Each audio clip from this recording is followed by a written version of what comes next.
préfère les proclamer encore pour cette nouvelle année, c'est que prospérez à tous égards, soyez en bonne santé et prospérez comme prospère l'état de votre âme. Alléluia, soyez en bonne santé, soyez en bonne santé et demeurez bénis par le nom de Jésus-Christ, notre Seigneur, notre Sauveur, notre Dieu, notre bouclier, notre Rédempteur, notre haute retraite, notre paix, notre joie. Oh, la paix que Jésus donne, je ne la connaissais pas. Sur ma route rayonne depuis qui conduit mes pas. Kombo na Yesu yope ukobota nako kombo na Yesu. Je suis dans la joie de savoir que Dieu est là et que vous êtes en bonne santé et que vous prospérez à tous égards comme prospère l'état de votre âme. Merci à notre Dieu pour tout ce qu'il est pour nous, pour tout ce qu'il restera pour nous, quelles que soient les circonstances, quels que soient les événements. Il est Dieu, le Tout-Puissant, et il est au contrôle. Amen. Alors, pour cette nouvelle année, je vais partager avec vous, comme je l'ai déjà commencé, les messages de la repentance. Bien-aimés dans le Seigneur, ne vous inquiétez pas, la repentance n'est pas là pour vous condamner. La repentance n'est pas là pour vous culpabiliser.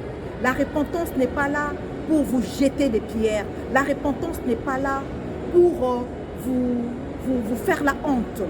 Non, la repentance, c'est de dire à Dieu, Seigneur, j'enlève les vêtements que le monde m'avait imposés. J'accepte de porter les vêtements que tu me donnes. J'enlève, je refuse l'identité que le monde m'a imposée. J'accepte l'identité que tu me donnes. La repentance veut dire simplement que Seigneur, oui, je reconnais mes fautes. Je me présente devant ton trône de grâce. Parce que ce n'est pas toi, c'est lui-même, notre Dieu.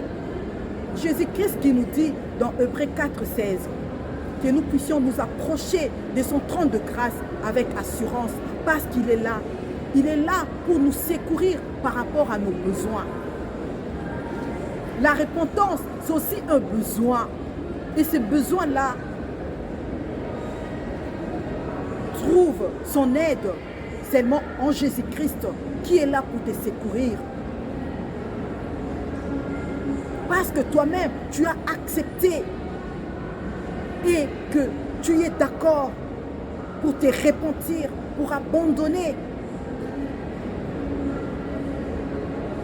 la vie antérieure que tu avais, pour arrêter avec la vieille nature. Et maintenant, tu décides d'avoir la nouvelle nature en Jésus-Christ. Ne plus vivre pour toi, pour ton plaisir, pour tes désirs, mais plutôt vivre maintenant pour Dieu, pour la gloire de Dieu et pour ton bien. Alléluia, c'est ça la repentance, bien-aimée dans le Seigneur. Tu acceptes que tu as péché, tu reconnais tes péchés, tu les refuses, tu ne veux plus de ça et tu demandes à Dieu de prendre la place. C'est ça la repentance. C'est ça la repentance. Tu peux le faire dans ta chambre. Tu peux le faire, tu fermes la porte de ta chambre. Tu te prosternes devant Dieu. Tu lui dis, mais voici papa, mais voici, mais voici, mais voici. Je n'en peux plus. Moi je l'ai fait. Je l'ai fait, bien-aimé dans le Seigneur. Je l'ai fait, mon Dieu. J'avais besoin de ce Dieu-là. Je n'en pouvais plus de rester comme ça, sans enfant. J'en avais marre. Je ne savais plus quoi faire. Oh! Je suis allée en Tchécoslovaquie pour acheter un embryon. Je vous en parlerai dès que possible. J'ai fait un voyage à Kinshasa. Personne ne le savait. Alors, j'ai fait mes valises. J'ai acheté les billets très chers. Hein? Quand le diable veut détruire, il détruit. Il détruit. Quand le diable cherche vraiment à faire du mal, il est sans pitié. Le diable est sans pitié, bien-aimé dans le Seigneur. Ce n'est pas un bon ami. Ce n'est pas un bon ami, le diable. J'ai compté 1200 et quelques euros comme ça. Ah! Payer un billet parce que j'ai pris la décision à 9 h. Et à 16 h, je devrais prendre l'avion. 16 h ou 18 h, je ne sais plus. Je devrais prendre l'avion. Ah. Je suis allée à Kinshasa pour faire seulement 8 jours. Pourquoi tout ça? Parce que j'étais triste. Parce que j'étais malheureuse. Parce que je ne savais plus quoi faire. Parce que. Oh, Nzambe Nangolu, Nzambe na bolingo. J'ai cherché comment faire pour avoir un enfant. Mais Dieu savait qu'il arrivera un jour où je vais le témoigner comme je le fais maintenant. C'est pourquoi, bien-aimé dans le Seigneur, toi qui me suis en ces moments, prends la décision pour toi d'abord. Pour toi d'abord. Parce que ce que tu cherches là, c'est pour que toi tu témoignes Dieu. Et c'est aussi pour ton salut.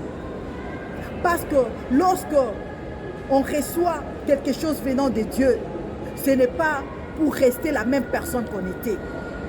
C'est pour que tu deviennes vraisemblablement, si je l'ai bien prononcé, parce que ces mots-là, les vraisemblablement, là, me compliquent beaucoup, pour que tu puisses devenir réellement témoin de Dieu, témoin de Jésus-Christ, disciple de Jésus-Christ, les témoigner en esprit et en vérité, même quand tu ne parles pas, mais quand toi, qu'on puisse voir que Jésus-Christ est là.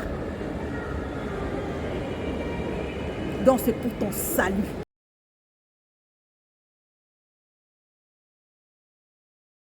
Donc c'est pour ton salut. Tu reçois ce que Dieu te donne par rapport à ton désir pour sa gloire. Pour sa gloire. Mais aussi, tu restes en lui. Tu restes en lui. Tu restes pour lui. Amen. Un témoin, un témoignage pour la gloire de Dieu et par la grâce de Dieu. Et donc, réponds-toi. Et moi, je vais vous parler de la repentance pendant une longue période, s'il vous plaît. Parce que si aujourd'hui, moi, votre sœur, je suis en train de partager mon parcours, mon expérience avec Dieu, comme Jacob, qui devrait devenir Israël, comme Saul, qui devrait devenir Paul, et que moi, aujourd'hui, qui deviens son disciple, son témoin et son témoignage. Alléluia. C'est parce que je suis passée par la repentance. Et ce moment de repentance, personne ne me l'a imposé. Personne ne m'a demandé de me repentir. Mais la situation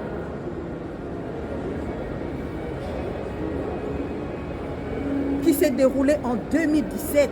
La décision de mon médecin, la décision de mon gynécologue qui m'a poussé à me repentir, à chercher Dieu de tout mon cœur, de tout mon être, de toutes mes pensées, de toutes mes forces. Et c'est en ces moments-là que j'ai entendu la voix de Dieu. La repentance. La repentance. Avant toute autre chose, mon bien-aimé, répands-toi. Cherche Dieu. Fais-lui, tu lui fais connaître tes péchés. Il est juste et fidèle pour te les pardonner. Et commencer une autre histoire avec lui. Commencer une autre histoire avec lui. Pourquoi je devrais passer par la repentance? Parce que si j'étais restée la même que j'étais avant la repentance, qu'est-ce qui allait se passer? Est-ce que j'allais comprendre la puissance de Dieu dans ma vie? Est-ce que j'allais être là maintenant devant vous pour témoigner sa gloire? J'allais rester la vieille nature. Non, il fallait que je devienne une nouvelle nature pour Jésus-Christ. Que les choses anciennes sont passées et que toutes choses sont devenues nouvelles. Et quand toutes les choses sont devenues nouvelles, y compris mes ovocytes, y compris mes ovocytes, y compris mes ovocytes, même mes ovocytes sont devenus nouvelles. Vous le saurez pourquoi dans les jours à venir. Là, je vous parlerai des rendez-vous décisifs. Rendez-vous décisifs. Ces rendez-vous-là, c'était le ciel qui est tombé et que la terre a commencé à trembler. Je me disais, comment je vais faire pour me lever et rentrer chez moi? Est-ce que c'est que le médecin vient de dire, c'est vrai? Vraiment, ce qu'il a dit là, est-ce que c'est ce qui va se passer? Ah, mais Dieu savait que tout cela devrait arriver afin que quand il va intervenir, que je puisse témoigner. Voilà, il est intervenu, je témoigne aujourd'hui. Amen. Ne perdons pas de l'espoir. La repentance avant toute chose. La repentance, bien-aimé dans le Seigneur. Toi avec ton Dieu. Toi seul avec ton Dieu dans ta chambre. Il est là. Il ne fait que t'attendre. Si tu ouvres la porte dans ton cœur, si tu lui ouvres la porte de ton cœur, il va rentrer. Et tu verras comment ce que ta vie changera dans le positif. Je vous bénis et je vous aime dans le nom de Jésus-Christ, notre Seigneur et notre Sauveur. À très bientôt. Amen. Kombo na Yesu ezali na nguya, ekopesa lobiko, ekopesa esengo, ekopesa kimia mapamboli, ngai na bo tina ko